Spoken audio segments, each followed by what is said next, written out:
Halos 30 minuto ang itinagal ni Celeste sa shower. Baka sakaling umaliwalas hindi lang ang kanyang isip, kundi pati na rin ang kanyang katawan.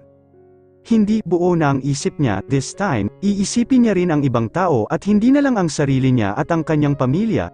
She has been a good daughter, maraming bagay na siyang isinakripisyo para sa kanyang mga magulang.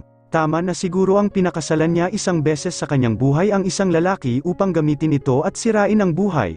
Ayaw na niyang gumawa ng isang bagay na alam niyang pagsisisihan niya sa huli. Besides, kung mahal talaga siya ng kanyang mga magulang, sa bandang huli ay maiintindihan din siya ng mga ito, kung kaligayahan na niya at katahimikan ng kanyang isip ang nakasalalay.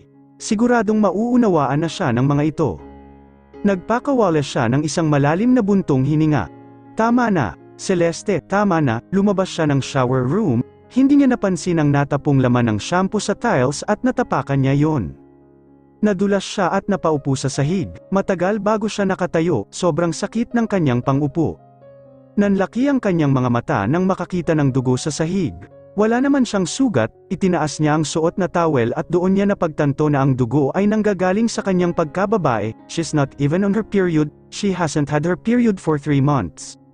Napahawak siya sa kanyang dibdib, napakabilis ng takbo ng kanyang puso, dali-dali siyang lumabas ng shower room at nagbihis, dinala niya ang sarili sa ospital. Pagkatapos ng ilang tests, nanlalamig ang mga kamay na naghintay siya sa resulta. Napalunok siya nang makita ang doktora na tumingin sa kanya, nakangiti ito sa kanya na animo ay may magandang balita.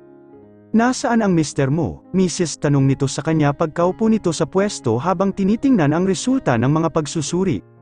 Mister, halos mautal na wika ni Celeste, mag-isa ka lang ba, hindi mo ba siya tinawagan para sabihing nandito ka? Umiling siya, natatakot siya sa susunod na sasabihin ng doktor, nais niyang kumaripas ng takbo ngunit hindi pwede. Congratulations, Mrs. 3 buwan ka ng buntis.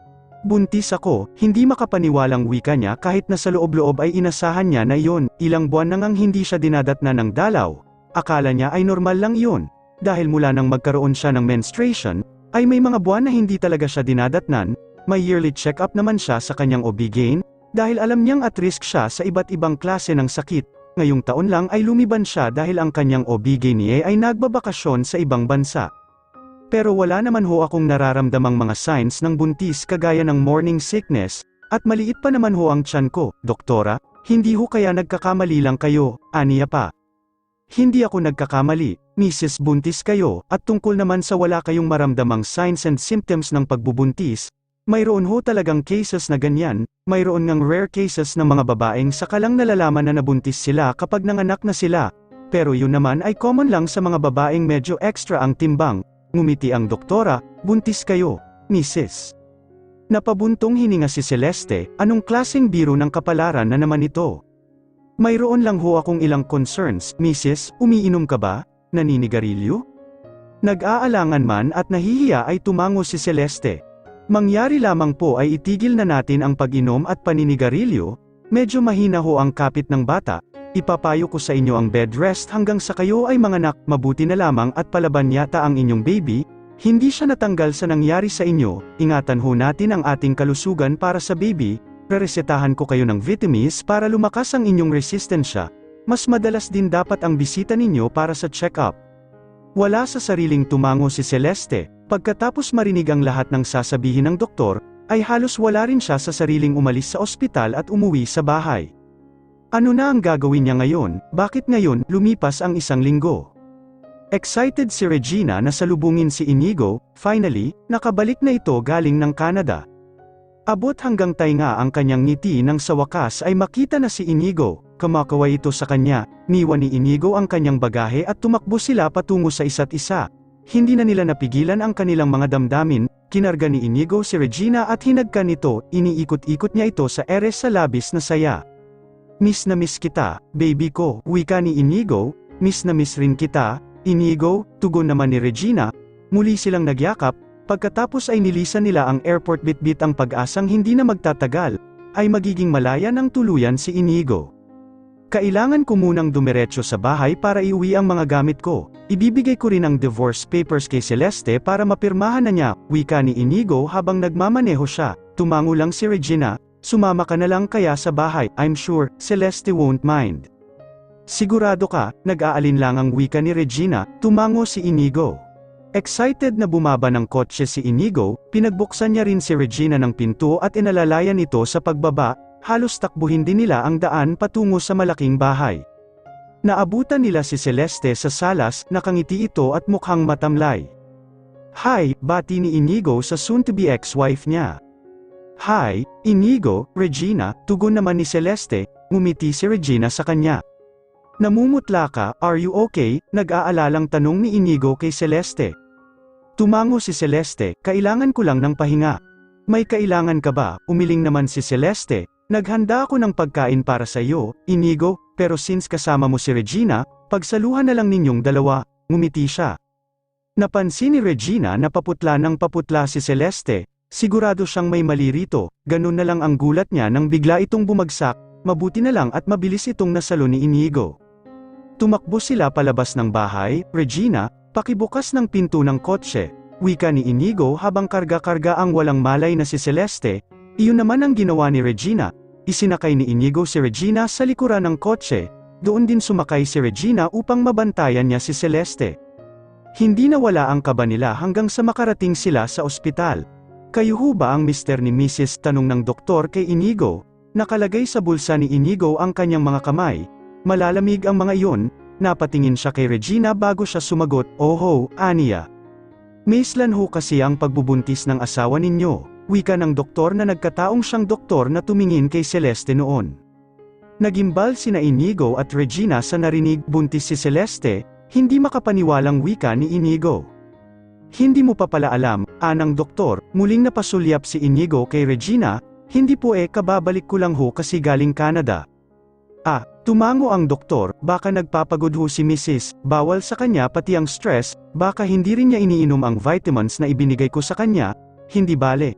Nandito naman na kayo. Maaalaga na ninyo si Mrs."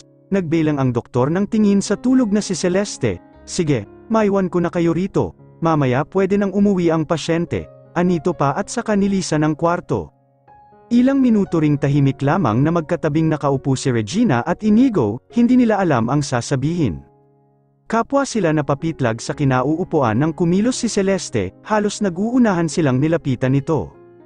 "How are you feeling?" wika ni Inigo. "I'm okay," tugon ni Celeste. "Anong nangyari?" "Nawalan ka ng malay," ang sabi ng doktor. "Kailangan mong magpahinga at umiwas sa stress." Inigo sighed, "Why didn't you tell me?" referring to her pregnancy. "Hindi naman kailangan, ayaw ko na kayong guluhin." Napayuko siya sapagkat nagsimula nang mamasa ang kanyang mga mata. "Nasaan na ang divorce papers? Pipirmahan ko." "Sino ang ama?" tanong ni Inigo, hindi niya pinansin ang huling winika ni Celeste. Nakita niya ang paglunok nito. "Ikaw," sagot ni Celeste. Sabay na parang tinapunan ng malamig na tubig sina Regina at Inigo, anong biro ng kapalaran nga naman. Nakita ni Celeste ang pagdududa sa mga mata ni Inigo. "Alam kong nagdududa ka, Inigo, pero, kapag lumabas ang bata, kapag hiningi mo, pwede naman nating iPad NA." Napatayo si Inigo, ng mga oras na yon ay hindi na niya alam ang mararamdaman, hindi niya alam ang gagawin. "You don't have to think about me and the baby," dugtong pa ni Celeste, "kaya ko namang palakihin siya ng mag-isa, huwag kang mag-alala, Inigo, tuloy ang divorce natin." "Iniisip mo ba ang sinasabi mo?" wika ni Inigo. "Paano nga kung anak ko ang dinadala mo?" Kaagad lumapit si Regina upang pahinahunin ito. "Inigo," ang sabi ng doktor, maselan ang lagay ni Celeste. Aniya, hinaplos niya ang likod nito. "Sa iyo ito, Inigo, sigurado ako, nararamdaman ko," wika ni Celeste, "pero hindi mo naman kami kailangang panagutan." Napapikit ng mariin si Inigo at napabuntong hininga, tumayo siya at lumabas ng kwarto. Naiwan si Regina kay Celeste. "I'm sorry," umiiyak na wika ni Celeste, "hindi ko naman ito sinadya." Katulad ng palaging nangyayari, nang ibabaw ang awa ni Regina kay Celeste, nilapitan niya ito. "Wala kang dapat na ihingi ng tawad, wala ring kasalanan ng bata na nasa sinapupunan mo, tumahan ka na." "Hindi ba sabi ng doktor, hindi ka pwedeng ma-stress, kawawa naman si baby, baka mapaano siya." "Nahihiya ako sa iyo, Regina, paano mo ba nagagawang maging mabait sa akin sa kabila ng lahat?" wika ni Celeste. Ngumiti si Regina. "Hindi ko alam." Nagkibit balikat siya. siguro kasi naniniwala ako na lahat naman ng tao deserve ng kabaitan sa kabila ng mga pagkakamaling nagawa nila lalo na kapag nagpapakita sila ng pagsisisi. I always believe that kindness is everything. There are monsters in this world that are created because of people's judgments. I don't want to create a monster in anybody. Nangingilid ang luha na tumango si Celeste, dahil hindi mo ako hinusgahan at binigyan mo ako ng pagkakataon na magbago. Sa kabila ng lahat ng ginawa ko sa iyo, I did not become a monster. Salamat, Regina. Napangiti si Regina, inabot siya nito at niyakap, hinding-hindi ka magkakamali kapag mabait ka. Ano ang mga ito? Kunot ang noong wika ni Inigo kay Regina. Nakita niya ang ilang piraso ng mga bagahe nito sa salas ng bahay. Tinawagan siya ni Regina at sinabing magkita sila at puntahan ito sa bahay nito, at ito ang tumunghay sa kanya, mga bagahe. Aalis ka, aniya pa. Hirap na hirap siyang bigkasin yun dahil alam niyang mahihirapan din siyang tanggapin ang itutugon ni Regina. Kami ni Mama, tugon ni Regina, pakiramdam ni Inigo ay binagsakan siya ng langit sa narinig. Nakipagkita lang ako sa iyo para magpaalam, umiling si Inigo. Ano ito, Regina? Bakit may ganito? Bakit ka aalis? Napayuko si Regina. Inigo, I have to do this. Pinag-isipan ko ito ng maigi. I ended up deciding to leave. Ito ang magandang gawin. How come? Paanong ito ang magandang gawin? Iiwan mo ako. Naghihisterikal na wika ni Inigo. Napatingala siya sa maulap na langit, bahagyang makulimlim ang paligid. Uulan marahil. Hinarap niya si Inigo. Inigo, napansin mo ba, aniya, nagsimula tayo sa isang pagkakamali. Nagsimula ang pagsasama ninyo ni Celeste sa isang pagkakamali. Kaya nga itatama natin, di ba, wika ni Inigo. Paano mo malalaman kung tama ang gagawin natin? Sino ang makapagsasabi? Hindi nakatugon si Inigo, buntis si Celeste, at ang sabi niya, anak ninyo ang dinadala niya. Hindi naman sigurado yon, kailangang maghintay muna tayo na lumabas ang bata, DNA test ang makapagpapatunay kung anak ko nga ang ipinagbubuntis ni Celeste. Inigo, huwag, wika ni Regina, huwag mong isipin na baka hindi mo anak ang bata. Kasi paano kung anak mo nga siya? Tumulo ang kanyang luha, alam ko ang pakiramdam na itanggi ng ama, hindi ako kinikilalang anak ng tatay ko, matagal na kaming hindi nagkikita magmula nang iwan niya kami ni Mama para sa ibang babae. Mapait siyang ngumiti. Inigo, alam mo bang kung may anak ka, hindi ko ipipresenta ang sarili ko bilang mistress mo? Nakatitig lamang sa kanya si Inigo, nangungulimlim na rin ang mga mata nito. In the first place, mali na nagmahal ako ng lalaking may asawa na, mali na inilapit ko ang sarili ko, she sighed. Pero oo naman, may kani-kanya tayong pagkakamali, naisip ko, hindi kaya yung baby na parating ang sagot sa lahat ng pinagdadaanan natin, hindi kaya siya ang magiging dahilan, para may tama ang lahat ng mga pagkakamali natin. Kinuha ni Inigo ang kanyang mga kamay, please, Regina, don't go there, please, umiiyak na niyang wika.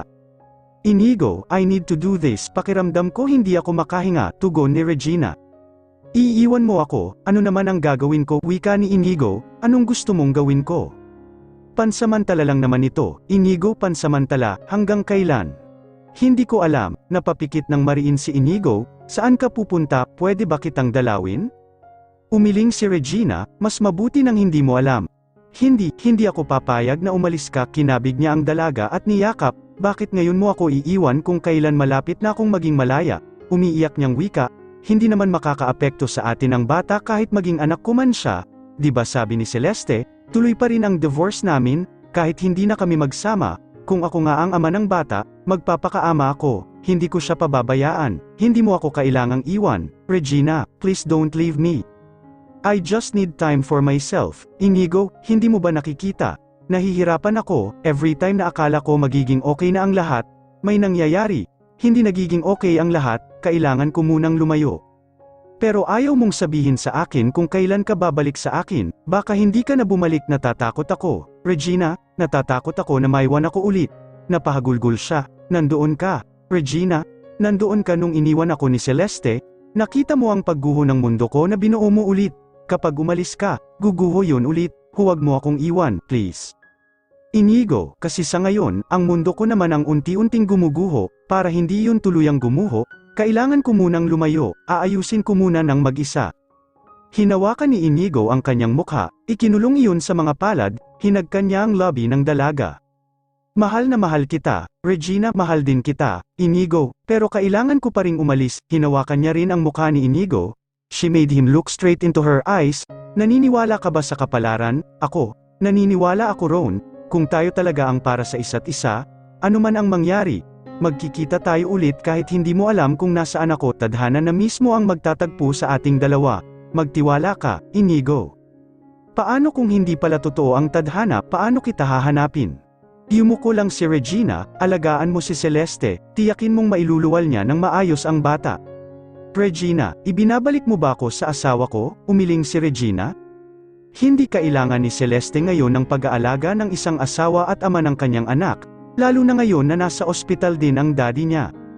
Mag-isa lang siya, alagaan mo siya at protektahan. Ngayon, kung sakaling nagsimulang gumaragal ang kanyang boses, kung sakaling matutunan mo ulit siyang mahalin, huwag mong pigilan ang sarili mo, mahalin mo ulit siya. Masasaktan ako, sigurado yon, pero magiging masaya ako, dahil may isang batang nailigtas mula sa isang wasak na pamilya. Kinuha ni Inigo ang kamay ng dalaga at mahigpit na hinawakan iyon. Don't do this to me, Regina, hindi ko kaya. Kayanin mo, Inigo. Dahan-daang kinuha ni Regina ang kamay kay Inigo. Ano man ang mangyari, tandaan mong mahal na mahal kita. For the last time, she kissed him. Naglakad na siya palayo, naroroon na si Aling Maming na naghihintay sa kanya. Nakasakay na sa taxi ang lahat ng kanilang gamit. Sa huling beses ay sinulyapan niya si Inigo. Hindi siya nagkamali, isa-isa nang pumatak ang mga butil ng ulan, kitang-kita niya sa mga mata ni Inigo ang pagsusumamo, nakapahinuhod ito habang lumuluha at nakatitig sa kanya. Naniniwala siya na isang araw ay muli silang magkikita. Kung ano ang mangyayari, ibinibigay na niya sa kamay ng Diyos. 6 na buwan ang nakalipas, Inigo, sigaw ni Celeste habang hawak ng sabay ang likuran at ang tiyan. Manganganak na yata ako, aniya. Ha, akala ko ba, next week pa ang due mo, natatarantang wika ni Inigo. Hindi ko alam, tugon ni Celeste, sunod-sunod na ang contractions. Nagmamadaling inalalayan siya ni Celeste at saka sila pumasok sa sasakyan. Bilasan mo, Inigo, sigaw ni Celeste habang halos mamilipit na sa sakit. Baka maaksidente tayo, tugon ni Inigo. Hay, kailan ba maiimbento ang lumilipad na kotse? Naiinis na wika ni Celeste. Sa wakas pagkatapos ng kalbaryo sa kalsada ay nakarating na sila sa ospital, kaagad na naasikaso si Celeste. Dito ka lang, sir, wika ng doktor na magpapaanak kay Celeste, hindi kayo pwedeng sumama sa delivery room. Napaisip siya, bakit hindi siya pwede sa loob? Sa bagay, wika ng kanyang isip, iba-iba naman ang patakaran ng bawat ospital. Tumango na lamang siya, iyon na yata ang pinaka-nakakanerbiyos na araw ng kanyang buhay. Halos kalahating oras siyang naghintay sa labas ng delivery room, hanggang sa makarinig siya ng uha ng sanggol. Naramdaman niya ang paglukso ng kanyang puso. Sumilip siya sa transparent na salamin sa pinto ng delivery room, nakita niyang hawak ng doktor ang baby habang nakatiwarik ito at patuloy sa pag-uha, baby boy Celeste. Sabik na sabik siyang mahawakan at makita ang baby ng malapitan, ngayon lang siya na-excite ng ganon. Hanggang sa nailipat na nga si Celeste sa private ward, nagkaroon din siya sa wakas ng pagkakataon na makarga ang bata. Punong-puno ng pagmamahal ang kanyang mga matang nakatunghay sa anghel na nasa kanyang bisig. Pwede na natin siyang epa-DNA, wika ni Celeste na nanghihina pa. Hindi umimik si Inigo, muli niyang pinagmasdan ang bata, nakakaramdam siya ng hindi maitangging lukso ng dugo, ang sabi ng kanyang puso, anak nga niya ito. Ethan, sabi niya, Ethan, ulit ni Celeste sa kanyang winika. Papangalanan natin siyang Ethan, Ethan de la Serna, ngumiti siya at hinagkan ang kamay ng sanggol. Napangiti si Celeste, ang sarap pagmasdan ng kanyang mag-ama. Her dad survived, no more last wishes for him, pero nang magbuntis siya, pakiramdam niya ay sign yun upang huwag siyang tuluyang sumuko sa pagsasama nila ni Inigo. Hindi pa rin naman bumabalik ang dati nilang pagsasama, mabuting magkaibigan lamang sila ni Inigo. Sasabihin niyang hindi na niya ito mahal at hindi na siya umaasa, pero, ibinibigay na lamang niya ang lahat ng pasya kay Inigo.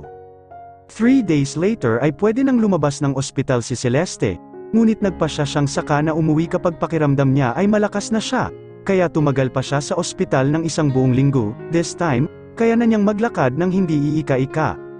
Yes, Inigo, I am ready, wika niya. Nasa kabilang linya si Inigo, on his way para sunduin siya. Nasaan si Ethan? Ngumiti si Celeste, hawak ng nurse. Sasamahan niya ako palabas ng ospital, para pagdating mo rito, hindi mo na kailangang pumasok pa ng ospital, naasikaso ko naman na ang lahat.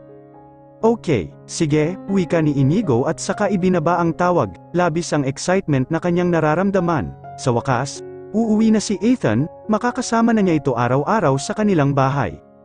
Ako na lang ang magkakarga, masuyong wika ni Celeste sa nurse na may hawak sa kanyang baby. Malapit na si Inigo, kaya ko na, aniya pa.